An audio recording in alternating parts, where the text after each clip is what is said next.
So I'm going to hand over to Steph now, who's going to talk you through her presentation. Thank you. Lovely, thanks Tina. Welcome everybody. So yeah, Employment Rights Act, the thing that you can't really miss if you live in the HR world at the moment. I think this is the 4th time I've gone through this presentation. So there's usually lots of scribbling, lots of note taking, but hopefully give you some kind of practical things to do and to kind of get on with, but probably more a bit of a reassurance around not panicking and not worrying, because you've got time to do things. So just a bit of an introduction for those of you who don't know me. I've worked in HR for over 30 years, as painful as that is to say out loud. So I've got my 30 years accreditation with the CIPD, which is our professional body, of which I'm now, or have been for quite a long time, a fellow, which is of our professional body. I've got an advanced certificate in employment law. So I'm not a solicitor, but obviously I do understand the law in more detail than probably a lot of other HR professionals. I'm a member of the Institute of Directors by exam, so a chartered member as such. So I used to work on a number of boards before I set up Pure, which will actually have our 14th birthday in August this year. And I've been a non-exec director of a number of charities, so used to kind of working in-house and at board level, and then obviously running my own business. So from that perspective, kind of I get it. I kind of look at it from different perspectives. And as an HR consultancy, we currently support just over 450 businesses in total, with the HR through pay-as-you-go and fixed fee solution, pay-as-you-go and retained offering, and we also do fixed fee recruitment and have a number of training solutions. So hopefully to reassure you that we know what we're talking about. And I guess from my perspective, there's an awful lot of noise about the Employment Rights Act. And I think my overwhelming message is don't panic. So what we're going to look at, we're going to talk about what's gone through already, what status we are as at this moment in time at the kind of the middle to end of March. Talk about timeline of events, because some things have already happened in December last year and February. We've got some changes coming in at the end of next week and October, and then obviously 2027 and beyond. And then some practical steps, things that you need to do, and some implications of where we think it will probably start having an effect on some of the more proactive things that you might need to think about doing as well. So as Tina said, obviously any questions you go through, pop them in the chat and she'll collate those, and then we can talk through them at the end if that's okay with everybody. So you may have heard there's the kind of the whole thing, well, what's the difference between the Employment Rights Bill and what's the Employment Rights Act? We got to this moment because obviously when we were looking pre the last election and the Labour government pulled together their manifesto, they put in a plan called the Plan to Make Work Pay. And within it, it made a number of pledges of things that they were proposing to do should they get elected into power. And that then got drafted into the Employment Rights Bill. I'm not quite sure Plan to Make Work Pay is the right way forward. Like the label I'd give it to it. It's going to come with some challenges and some costs, but it is what it is, and we will find a way through. It's just understanding how to implicate this practically. So it actually received royal assent on the 18th of December, at which point it then moved from the Employment Rights Bill to an Act. So that is now applicable to England and in English law, but it is applicable to the other kind of parts of the UK as well. So something just to bear in mind. I think where there's lots of confusion is this is the overarching piece of legislation. That doesn't mean we know all the detail now. We know the bits that are coming into effect, but the bits that will follow kind of October and January will be done under separate legislative changes, of which some of them aren't even out for consultation yet. So whilst we have a headline, we don't have the granular detail. So if you're hoping to fix everything you need to do to tick off the Employment Rights Act off your to-do list, it's physically impossible to do that right now. You can do the steps that you need to do for beginning of April and anything that might have gone through already, but you can't take kind of action around some of the changes that are coming other than get involved in the consultation and be familiar with what we think is going to happen. So again, just something to be mindful of, and if people are telling you what is going to happen, then they're obviously not necessarily telling the whole truth on that situation. So what I would say is don't panic. And we've got lots of people going, oh my God, 6th of April is really close. There aren't contractually and from a policy perspective, there aren't a huge amount of changes you need to make. I think a bit like everything within the world I operate in is actually your biggest risk is always your people manager, and they're your biggest risk at the moment, and they're going to be your biggest risk going forward. So some of the things that you really need to concentrate on around education and training aren't really changing from the risk profile that you've got at the moment. They're just extra things that you need to do to them. So there are some physical changes that you need to make, policies, for instance, if you're a larger employer. you need to think about the resources that you've got, and there's a little bit of preparation, but most of this is about educating your business, your board, your business owners, your managers with the changes that are coming, so that they don't get caught off guard when an employee pops up and mentions something, and you can plan accordingly. So we've got an existing Employment Rights Act. It's been around since 1996. Obviously, I was in the workforce when that came in, so I'm kind of used to that one. And this obviously kind of tops up those rights, so that will be added to. And we've got changes that started, as I say, actually came into effect in December last year. So some things were already in place, and other changes that we know are going to be January 2027. But we haven't got a specific date, so it could be the 1st, it could be some other point in January, and we don't know what those will be yet.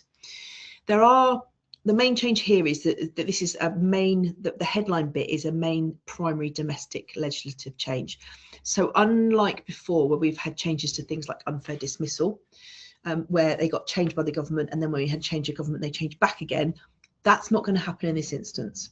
So we've actually got legislative changes that have been made, and therefore to actually undo them, we need to repeal them and replace them with a new piece of legislation. So that's a really significant piece in that we've got to get used to. So previously, for anybody who's worked in HR for a long, or run their own business for a long time, they will know that obviously the unfair dismissal limit currently is 2 years. And we've had that lowered to 12 months on 2 previous occasions in the last 30 years. So one was a Labour government and one was a coalition government. So we know we can cope with 12 months. We're obviously going to be looking at 6 months in the future, so it is a shorter period. And we know, obviously, from learnings around some of the things that occurred as part of that, what we're likely to see again in the future.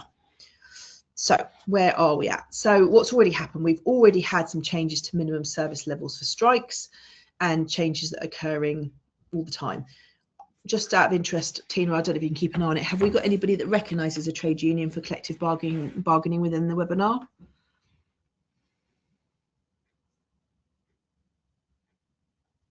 I wouldn't anticipate that we would have, so just don't want to go there in case somebody has.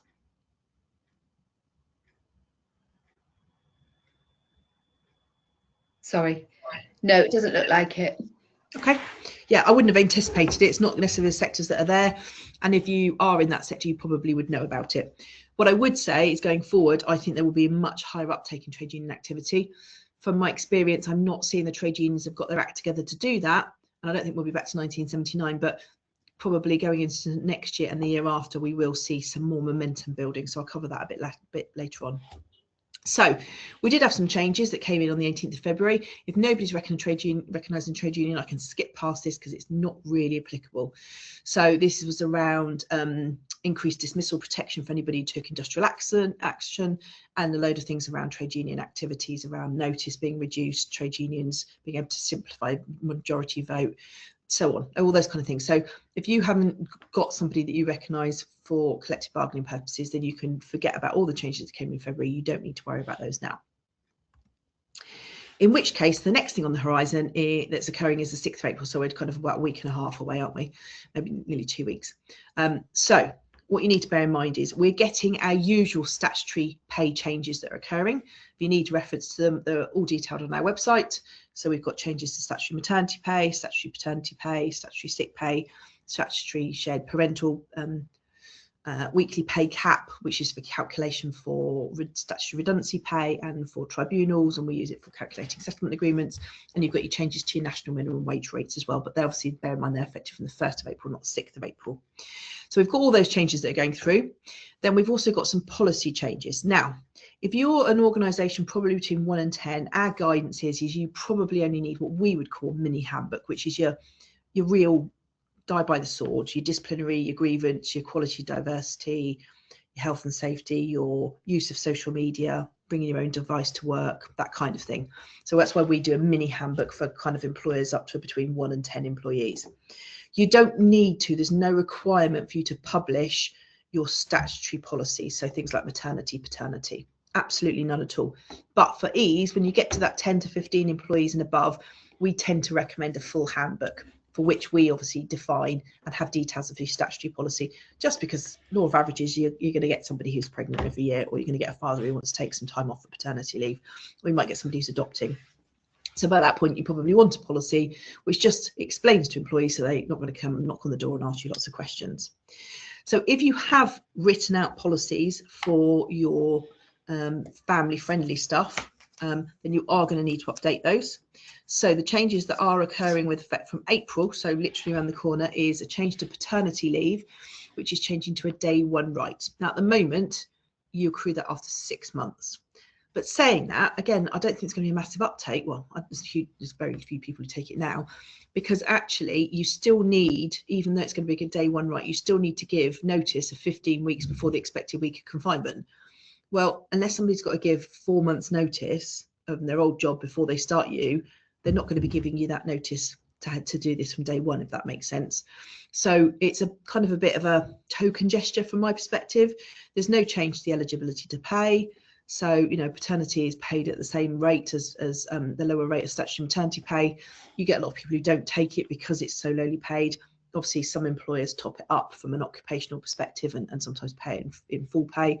So that's not really going to affect you. You know, are you going to see more people taking it? Just probably because they're not going to meet the notice requirements? Probably not. So not a massive change, a bit of a token thing, as I say. And for me, also the same with parental leave. Now, I think parental leave hardly ever gets used. So this is an entitlement to unpaid leave for each child you have under the age of 18, for up to 4 weeks in any one leave year. And your leave year goes either from your anniversary of 1 year service currently, or when you join the business, through to the child's birth date. So again, everybody has a different leave year, if that makes sense. And you obviously need to monitor whether they've used their 44 weeks within that leave year. And you get up to 18 weeks per child up until their 18th birthday. And you know, the only times I really see it is probably tacked onto maternity leave, just to extend the maternity leave a little bit, which sometimes happens. So this is also changing. So at the moment, you need 12 months service to be able to put in a request for ordinary parental leave. And that is going to be reduced to a day one right as well. But you still need to give 21 days notice. So again, it's making it slightly easier. As an employer, you can't ever say no to parental leave requests, but you can delay it, postpone it. It's not really utilised at the moment. It is unpaid. There's no changes to that. So again, I can't see there's going to really be an operational change that you would need to think about, other than just updating your policies to make sure that they're there. And we're also going to see the removal of restriction of paternity leave after shared parental leave being removed. But again, that's a technical thing. Will it allow more people to take it? I don't know. Watch this space. I don't think the take up's particularly high. I've looked at the government figures, and I mean, they're kind of suggesting 2% of people take paternity leave. I think that's probably quite generous, actually, compared with what we actually see in practice. So you're going to need to update your suite of family leave policies. If you've got your parental, your paternity, shared parental, obviously we can help with those if you need to. But the biggest thing is make sure you communicate the changes to your manager, so they don't just dismiss something that's being mentioned by one of your employees without flagging it up, so that you can obviously note it, do what you've got to do.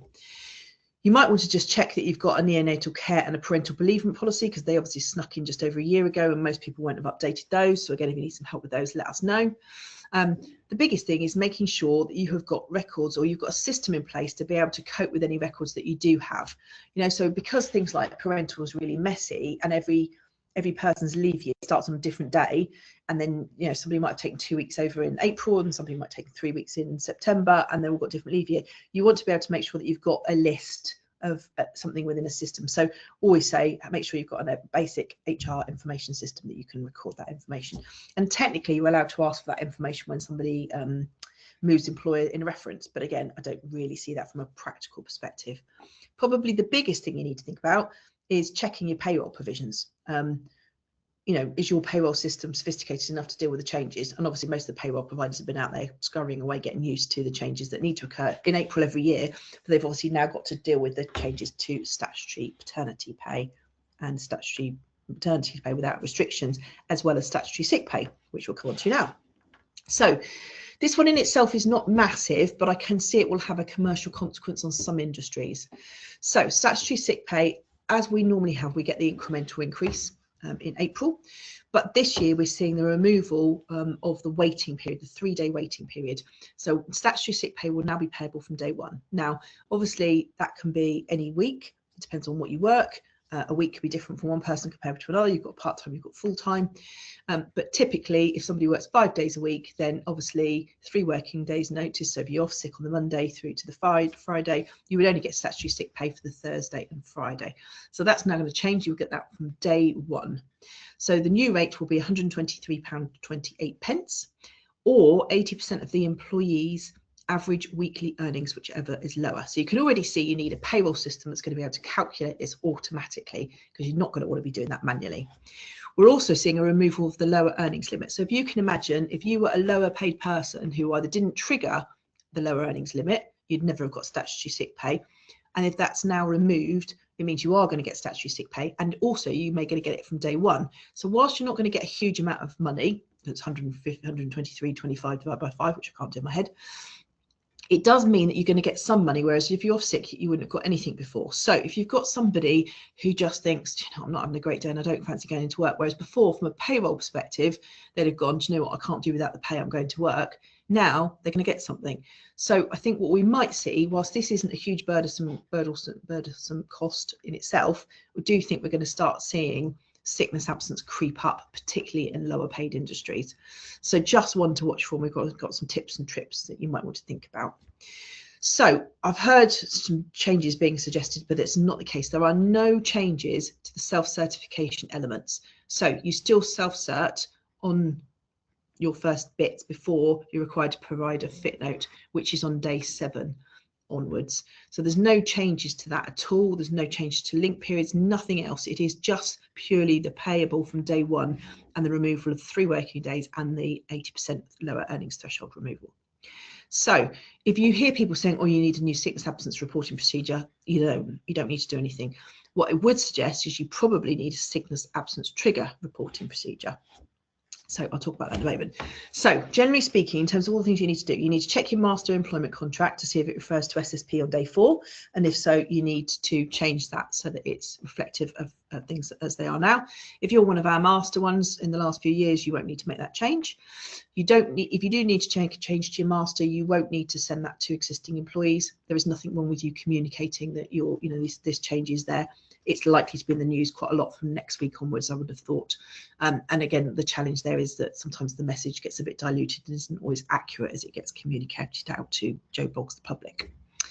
What I would do is I would update your sickness pay policies. If you haven't got a rolling period and you manage sickness absence in a calendar year, so January to December or April to March, I would change that to a rolling period, so that you always kind of move in the period by which you're managing the sickness absence. Now, if you change something like that, you are going to need to consult with your workforce. So if you need a bit of help with that, let us know. And at the moment, the biggie one is I would think about introducing a sickness trigger policy if you haven't got one. So what do I mean by that? I'm not a fan of the Bradford Index myself.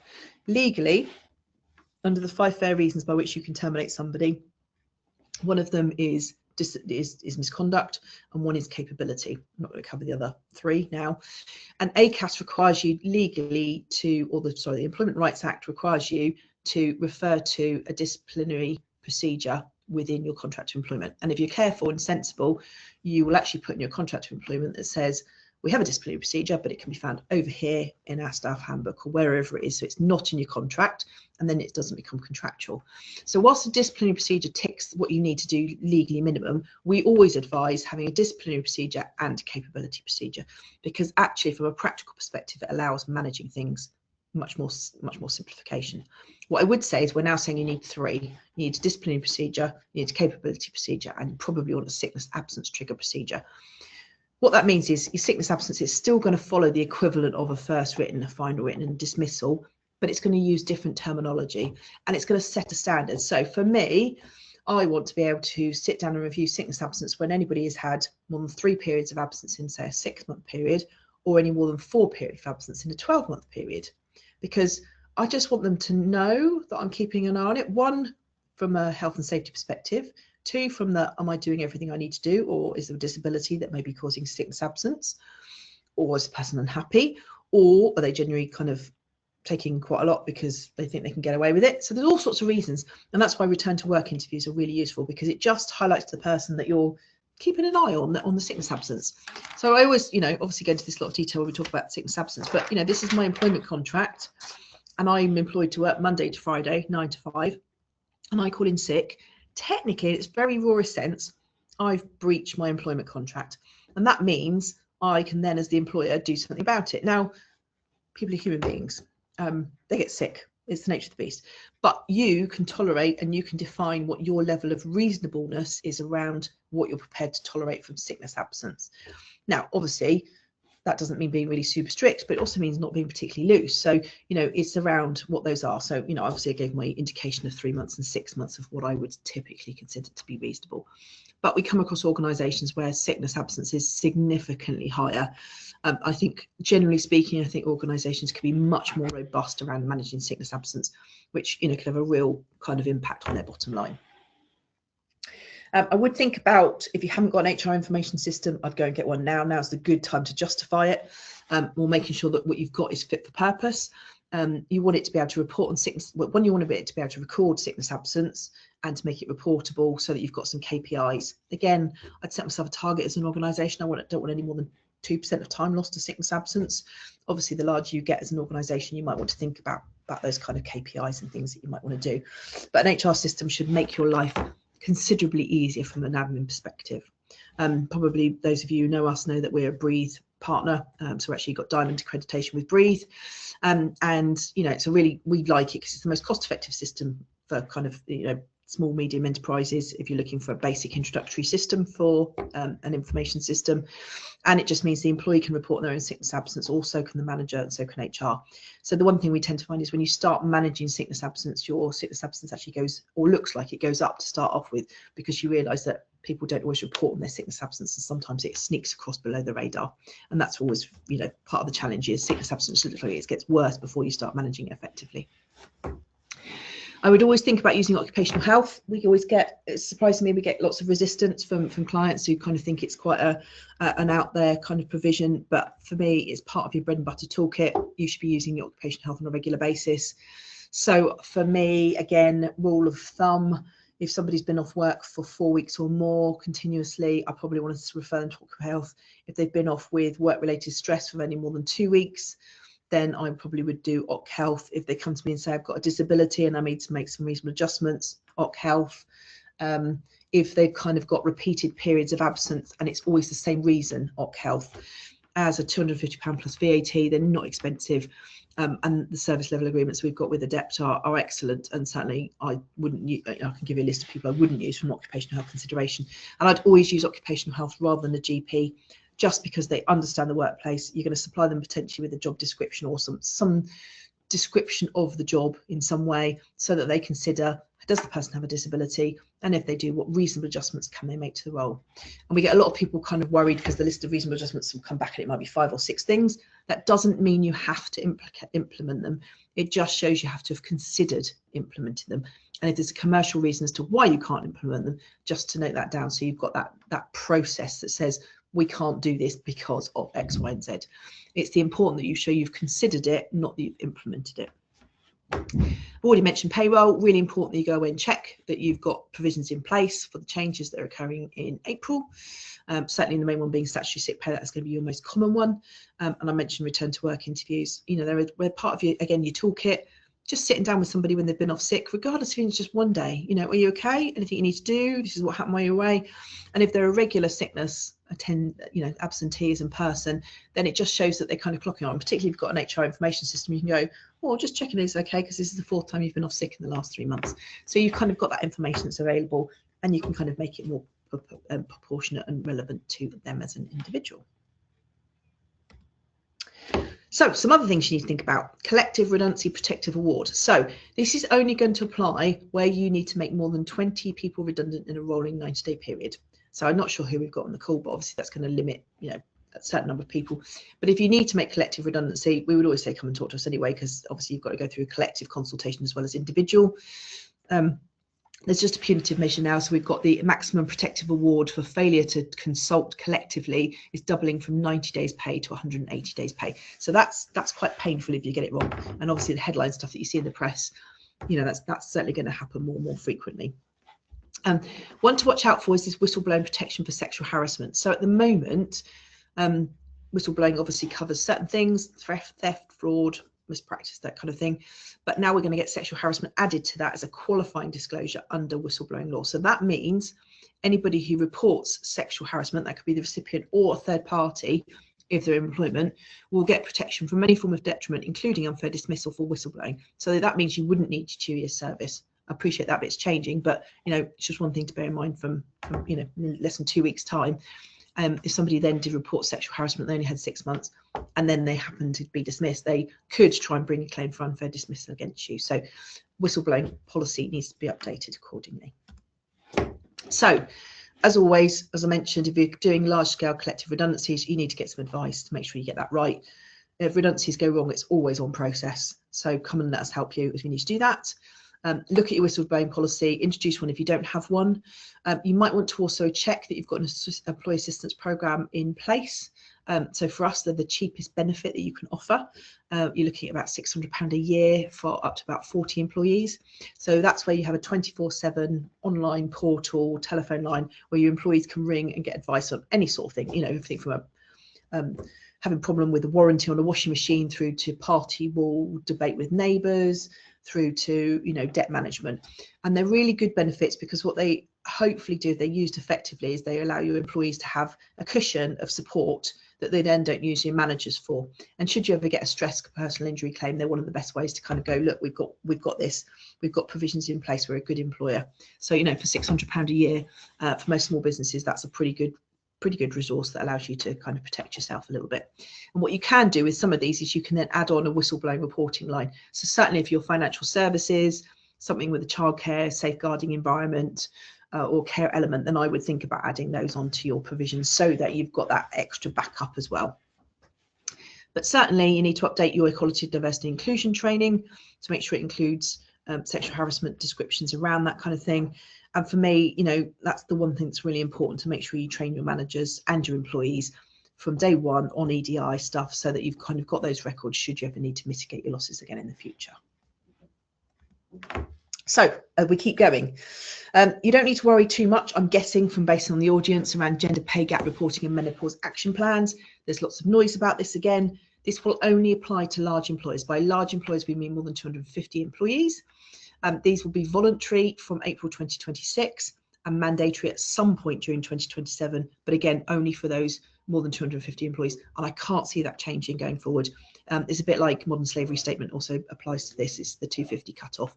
So again, you'll hear some noise. If you're a small employer, you don't need to worry about these at this stage. Obviously, you may choose to do that. Again, you're more than happy to help with it, but there's no requirement on you to do it at all. One just to watch out for is menopause could be defined as a disability under the Equality Act. So that's a kind of, whilst there's no need for an action plan, you might want to take some advice on the menopause bit generally. We're also going to see some more trade union reforms, which is around the process for gaining recognition in the workplace, and around members voting electronically, and the requirement for 50% turnout for industrial action will be removed. So again, there's a lot of step changes coming around trade union, and you'll see as we go through, there's loads more changes that are coming latterly this year and then into next year. I think the trade union groups will start forming a lot more kind of membership kind of sign up, more confident in what they can do, and as they get their resources together, generally speaking, I think we'll see more membership going forward. So if that's something you don't have the skill set or the knowledge of dealing with, then can come and knock on our door, because we can help you with it. Both myself and Jim have worked in a number of trade union environments, so it's something we're obviously quite passionate about and can help with. On 7th of April, the day after, we're going to see the introduction of the Fair Work Agency. Now, there's some noise about this, but not a huge amount. And for me, there's a lot of questions unanswered. So the Fair Work Agency has had a new CEO appointed, and they are defined as having robust powers to investigate and tackle employers flouting the law, including workplace inspections, civil penalties for underpayments in pay. So that's going to be you haven't paid your holiday pay, or notice pay is inappropriate, those kind of things. And they have the ability to be able to bring proceedings on workers' behalves, and they're going to provide support to businesses on employment law. So my kind of thing is, how does this sit with ACAS? My understanding is ACAS probably going to sit subservient to the Fair Workers Agency, but again, we don't really have that much information as to what's going to happen in this particular arena. So then we've got the October provision. So we were looking at fire and rehire, which we've now got confirmation that actually that's not even happening in October. That's going to be 2027 at the earliest. So there's lots of noise about this. So this is where you dismiss somebody because you don't want to like their terms and conditions and they haven't agreed to a contractual change, and then you rehire them on worse terms and conditions that they won before. So that will become an automatically unfair dismissal. So whilst I've heard lots of noise about this, I can safely say in 14 years of consulting, I think we've had one query about this in the past. So I don't really see that this is worthy of all the noise that's out there, but it's just one thing to just bear in mind, because now I've said that, we'll probably get loads of queries. Harassment, some more changes. So this is quite a biggie one for anybody dealing with customer facing, anything that's B2C, hospitality, for instance. Employers will be liable for harassment from third parties from October. So we've had this before and it's come back into effect. You are expected as the employer to, unless you've taken all reasonable steps to prevent it happening, you know, that's quite a big thing you've got to do. So how are you going to do that? Well, you're going to need to make sure you've got policies. You're going to need to make sure you've got notices in your workplace. You're going to need to make sure you've done training, risk assess the situation, whatever you need to do. So again, it's probably got a number of bits of teeth, quite unique, but you do need to put some steps in place for October. So we're also going to see changes to tipping coming in. So again, if you're hospitality, you're going to need to see employers are going to need to consult with their workers or representatives on creating a tipping policy, and you're going to need to update it every 3 years, quite specifically. We don't really have anything like that. And we're also going to see time limit changes for making an employment tribunal claim. We're going to be increased to 6 months for all claims. At the moment, I think it's just equal pay. Everything else is 3 months. So we now know that's going to be no earlier than April. We don't have a date for it. That's quite a big one, and it has quite a lot of implications actually for your procedural aspects. So what I would say is, sorry, me bouncing around there, I would think about, instead at the moment, I would keep all your applications for recruitment, we always say keep for 6 months, because obviously somebody's got 3 months to bring a claim. I would change that to 12 months. So look at your data retention policy. You want to update that. You need to make sure you keep all your recruitment and selection interview notes probably for 12 months, because if people's got 6 months to bring a claim, you need to be able to make sure you reference those. You need to think about your GDPR policy around retention of records generally, and just that whole kind of piece around that you've got that audit trail. Should you get a claim, you can obviously do something there. Loads more things. I'm not going to go into detail on these. We've got loads more trade union duties, rights of access, and this is where I think it's kind of become quite prolific. New right to reasonable accommodation and facilities for trade union reps, new right to time off for union equality representatives to carry out their duties. We've also got increased protection against industrial accident, various other bits and pieces. So lots of changes, but we don't have the granular detail on that. We're also going to see a new adult social care negotiating body. Watch this space. Mandatory seafarers charter as well. So obviously you need to have specific contracts. If you're dealing with maritime staff, we're going to see some changes to that as well. And then, final straight, we're kind of talking about early 2027. Now, we could be talking as early as 1st of January, but we don't have a specific date. The biggie one that most people talk about is unfair dismissal. So we know that this is now going to change from 2 years and we'll move down to 6 months of being in a job. As I say, we've dealt with 12 months before, so 6 months is a new shorter time frame. And we'll talk about some actions you need to think about with that. We're going to see some increase in pregnancy and maternity rights around strengthening protection for those returning, probably in relation to redundancy and termination. There's some debates that we've had internally about some of these. We need the granular detail on this. Again, it's open to consultation. There's lots of ways it could be too cumbersome, if that makes sense, that they need to work through what that's going to mean. And we're going to have a new bereavement leave, which would be a new statutory leave. Again, we don't yet know the details of that, but that will be, for instance, if your partner died in childbirth, for instance, or something like that, around the various leaves and things that needed to happen. So my advice is crack on and think about your people issues now. I think every business we always talk to, they've always got some problem child or children, and to a certain degree we all do it, me included, stick our head in the bucket, pretend it's going to go away and not deal with it. Now it's time to crack on and do it.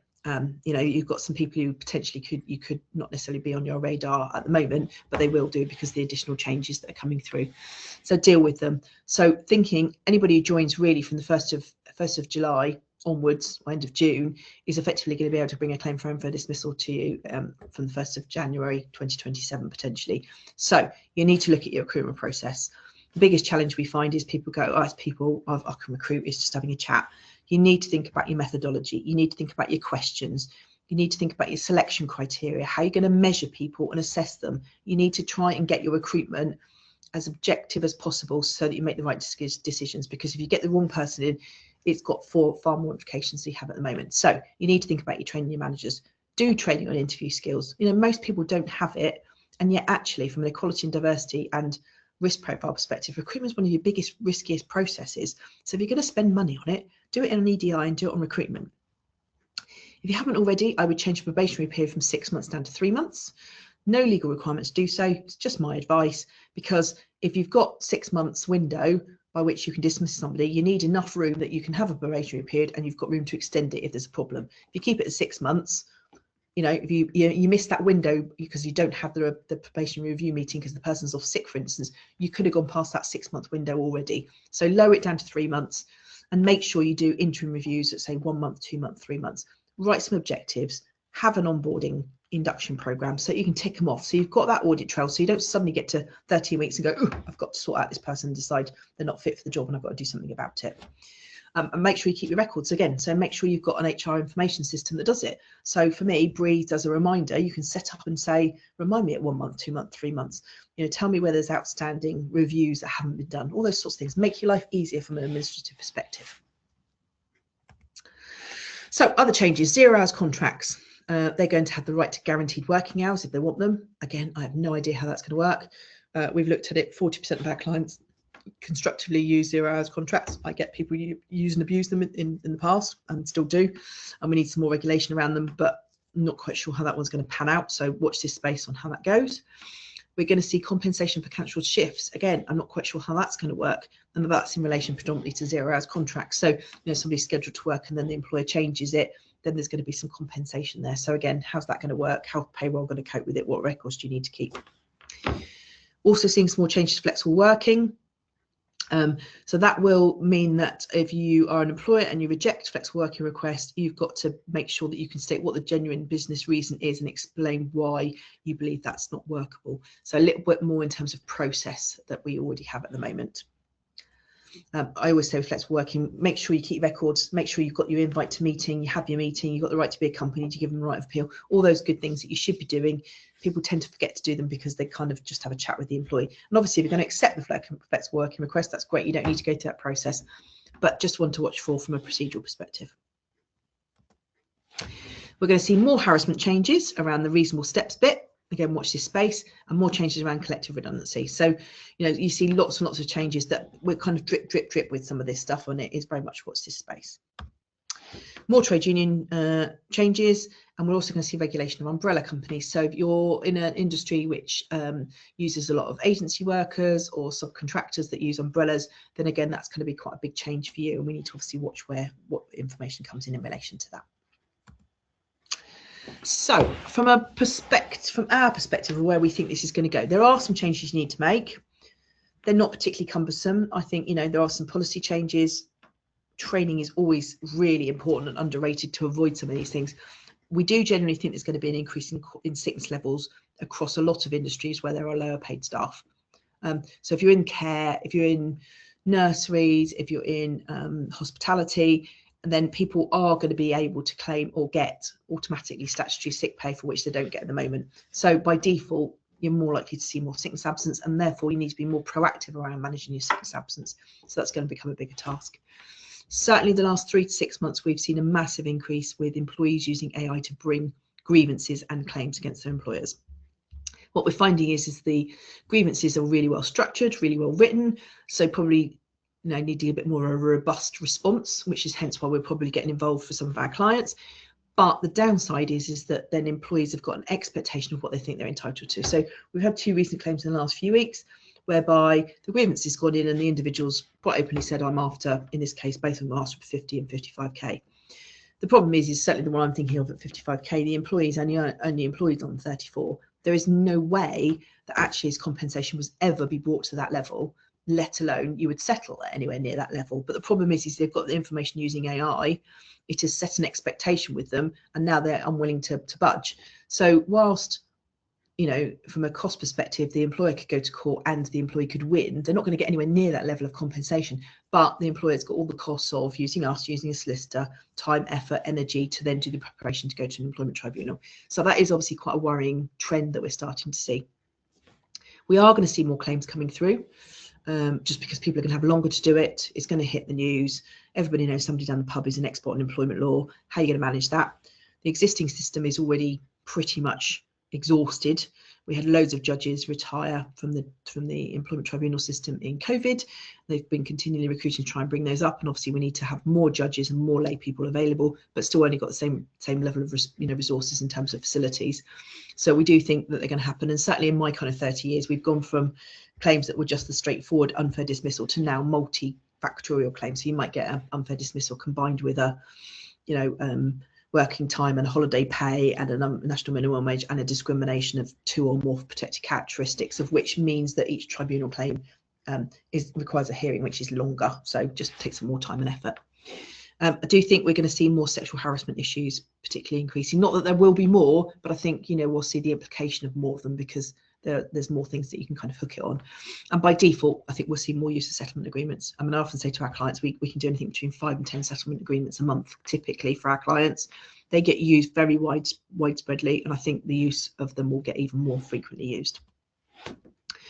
So just as a reminder, if you're an existing client or somebody looking for a bit more support from an HR perspective, we always do a free audit of your HR existing documentation, and we can then kind of come back to you with some recommendations of where we think you're going to need to do things. We will be publishing shortly some costs around our new document bundles. So we will do a bundle of new policies, or we can give you a new a new staff handbook, which will kind of cover all the changes that are going through. So even though we don't know what they will be, it will include a price for those changes that are forthcoming.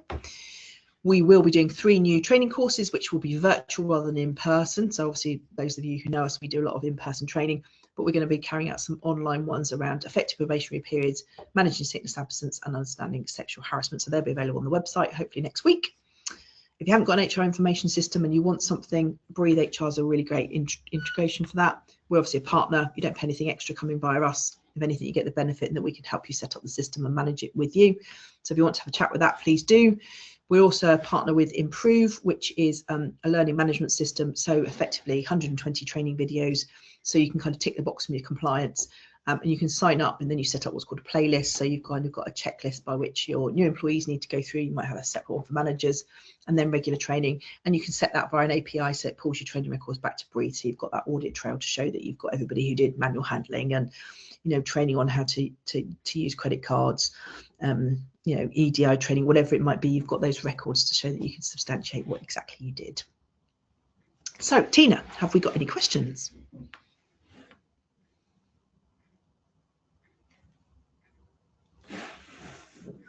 Sorry, I've gone from not having my microphone on too much to not having it on at all. Apologies.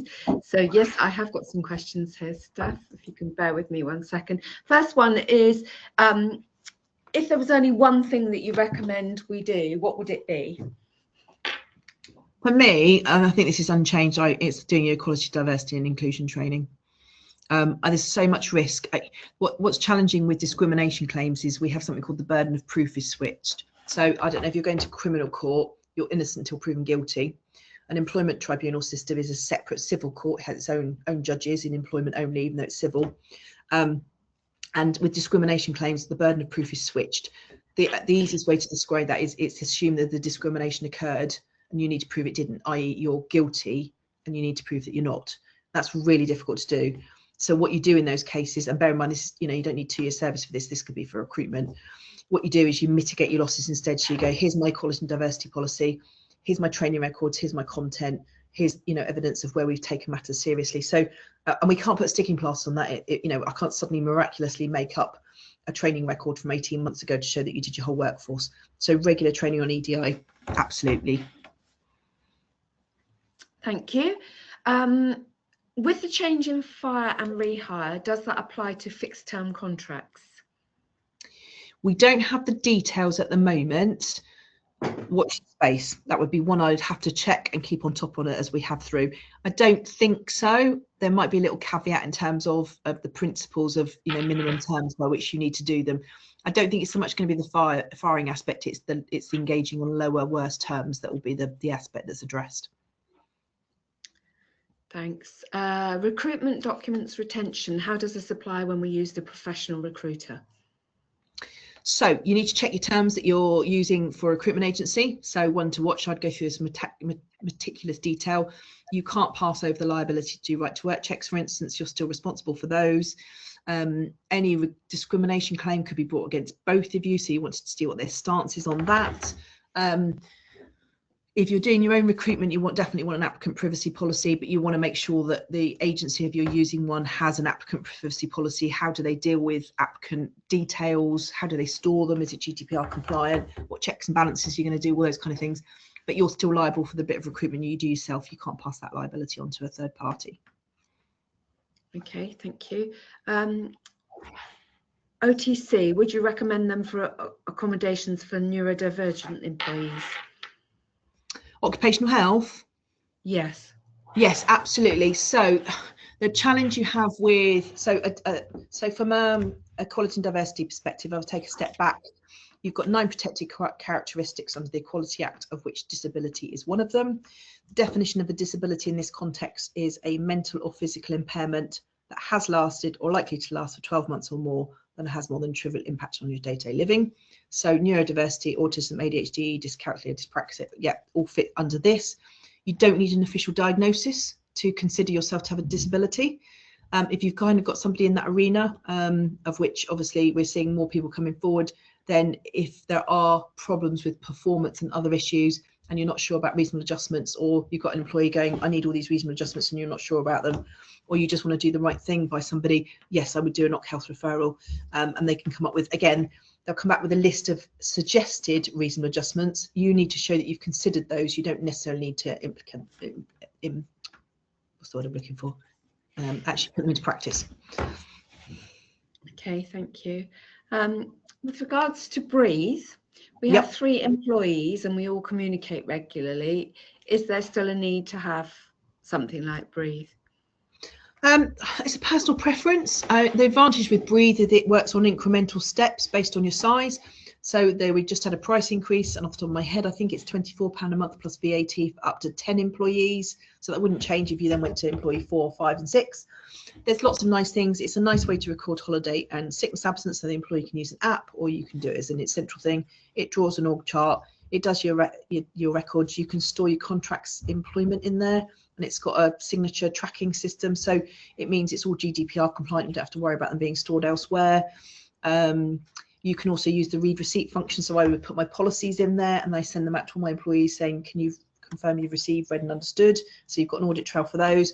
I use it for probationary period reviews, if somebody's first aid certificate's running out, all those kind of things. So it's proportionate. It will save you time and effort.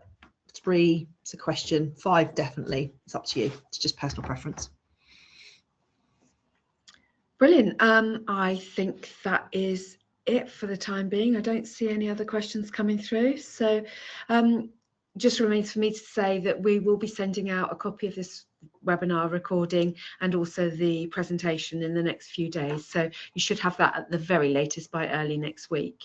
And we will keep you updated with the new training courses that will be on the website as well. I don't think there's anything else, Steph, is there? No, that's it for me. Thank you. Oh, hang on. I think there is one new question just popped in. Oh, no, that's it. Thank you very much, everybody, for attending. Hope you found it useful, and we will be in touch by email, as I say, with the collateral from today. Have a good evening. All right, thanks. Bye, everybody. Bye.